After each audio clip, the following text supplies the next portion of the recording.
Ahoy! Countless times have I been asked for tips on where and how to level up your character, so when the update with the new combined level achievements arrived, I decided to open the 8th character slot and start a whole new character recording its progress at most key points.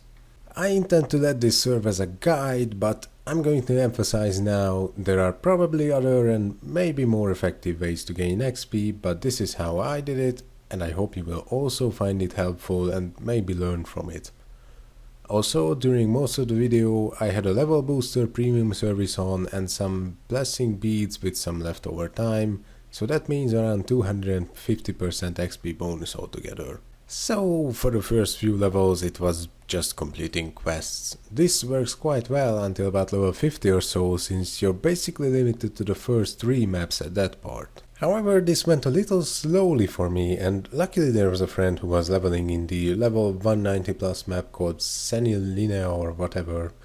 Anyway, he allowed me to lead some XP in party. You should also do that if you're in the mood for a jumpstart.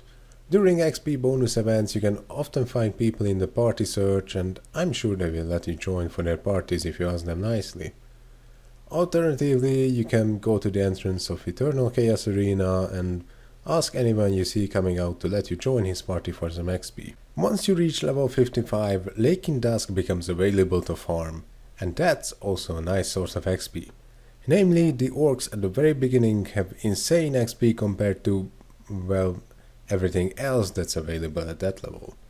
But other than that, you should also continue doing quests. A little hint, the scenario quest at level 52 lets you choose a nation to support, so you should choose the one that has the winning bonus that week. That choice won't be permanent, as you will be able to change your nation for free at level 95 with another quest, but until then you gain 10% more of XP bonus. It might take a lot of runs of Lake in Dusk to reach the next checkpoint, so if you had a partner to help you with XP leeching, don't give them up yet. At level 70, Ruina Station is unlocked, and that's where I reached level 100 in no time. You want to get to the part where those buffaloes are, the white ones. In that little arena, for every statue you destroy, 2 of those will spawn, so you can probably already guess how to do that. Unfortunately, since I chose Force Blader as the new character, my area of effect skills were, let's say, very limited. I actually mostly used magic cannon skills when BM2 was on cooltime. From level 95 you can also enter Volcanic Citadel. I actually wasn't aware that they boosted the XP gain in there so much, just accidentally discovered it while doing the battle style up quest. But it's quite awesome. I normally would have suggested Tower of the Dead B1F, but this is much better, and Ruina Station will help you reach its minimum level anyway. Now the hard part comes after level 105 until level 110. This is the part where Volcanic Citadel's XP becomes too low and Lakeside isn't accessible yet. I saved most of the quests for this part ever since level 70-ish, and that allowed me to reach level 110. And from then on, it was Lakeside and Forgotten Temple time.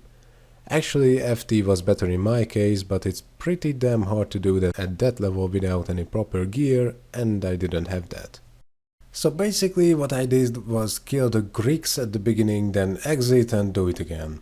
One run gave me like over a whole level, so I didn't have to waste too many entries. I gave Tower of the Dead B2F a try too, but it wasn't too spectacular either for its difficulty at that level. Things speed up drastically from level 120. That's where you can enter Illusion Castle Underworld. I used the orcs after the second boss to level up. Talking to all of those altars and whatever spawns a whole bunch of them, and they are an amazing source of XP. Just look at that XP bar jumping. The orcs in there are level 135, but even a few levels after that they provide a decent amount of XP. They respawn several times in one run, so you can either go on and try to get to the end of the dungeon, or just go and have a cup of tea while waiting. Alternatively, Tower of Siena B1F has plenty of good spots for XP farming, and the monsters in there are level 140. I made several levels in a run using the following method. Get to the last boss and hit it once, then let it kill you, relog, or just run back to the beginning of the dungeon, and keep farming those rolling seed things until there's like 10 minutes left of the dungeon. Then return to the last boss and you'll have a few hundred mutant hounds to farm for XP.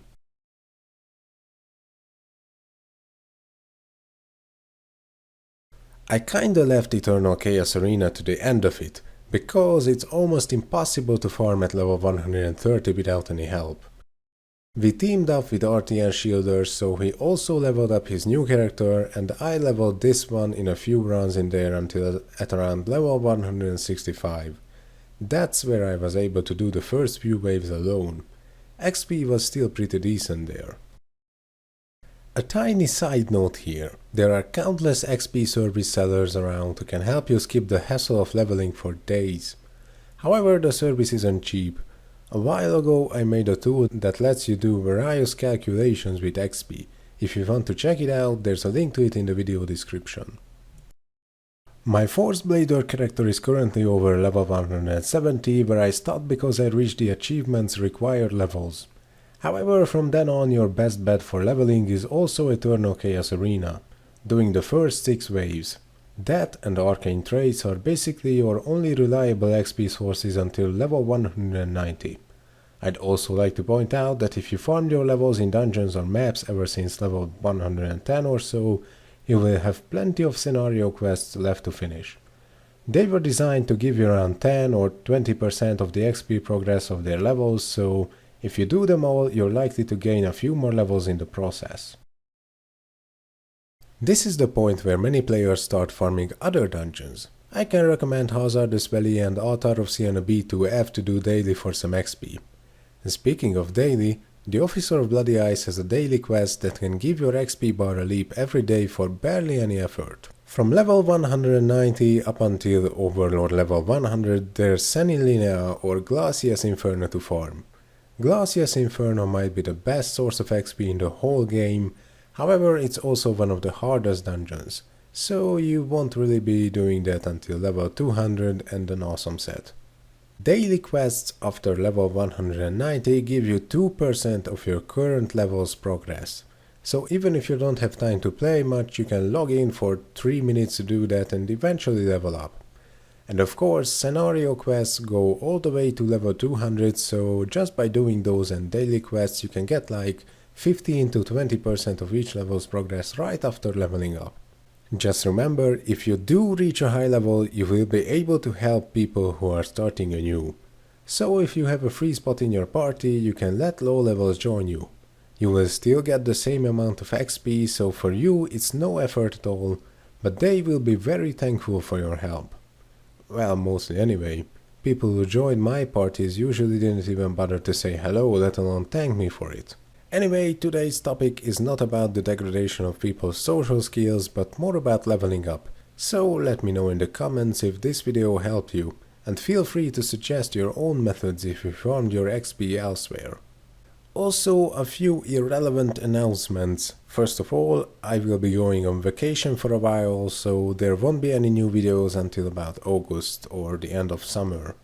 And second, I've created a PayPal donation link that you will be able to find in the description of my videos from now on. If you found any of my guides helpful or would just like to support my efforts with maintaining this channel and developing my character, I would definitely appreciate that.